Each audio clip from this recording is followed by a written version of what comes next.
દાખલા નંબર 2, જેની રકમ છે કે જેની પરિમિતિ 320 મીટર હોય તેવા ચોરસ બાગની ક્ષેત્રફળ શોધો. અહીં આપણને પરિમિતિ આપેલી છે, તેના પરથી ક્ષેત્રફળ શોધવાનું છે.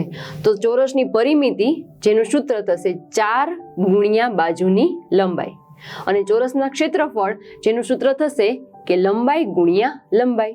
આ બંને સૂત્રમાં લંબાઈની જરૂર પડે છે, તો આપણે પરિમિતિ પરથી પહેલા લંબાઈ શોધીએ અને લંબાઈ મળી જશે તેના પરથી ક્ષેત્રફળ શોધીશું.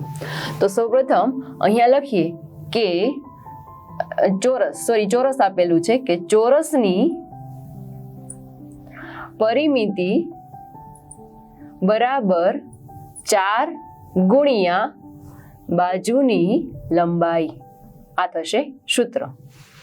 આમાંથી આપણી પાસે પરિમિતિ છે તો અહીંયા મૂકીએ ચોરસની પરિમિતિ એટલે કે 320 બરાબર 4 ગુણ્યા બાજુની લંબાઈ.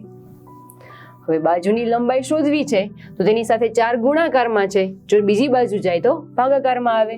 તો અહીંયા થશે કે તેથી બાજુની લંબાઈ બરાબર 320/4.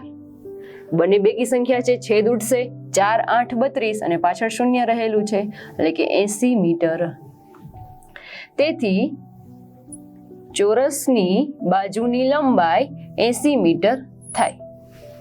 હવે આપણે તેનું ક્ષેત્રફળ શોધવું છે તો લખીએ કે હવે ચોરસનું ક્ષેત્રફળ બરાબર લંબાઈ ગુણ્યા લંબાઈ.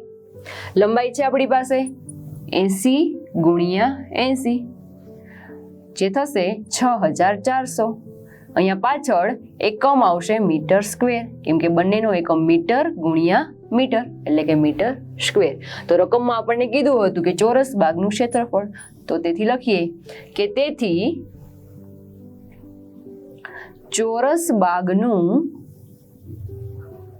ક્ષેત્રફળ 6400 મીટર સ્ક્વેર થાય.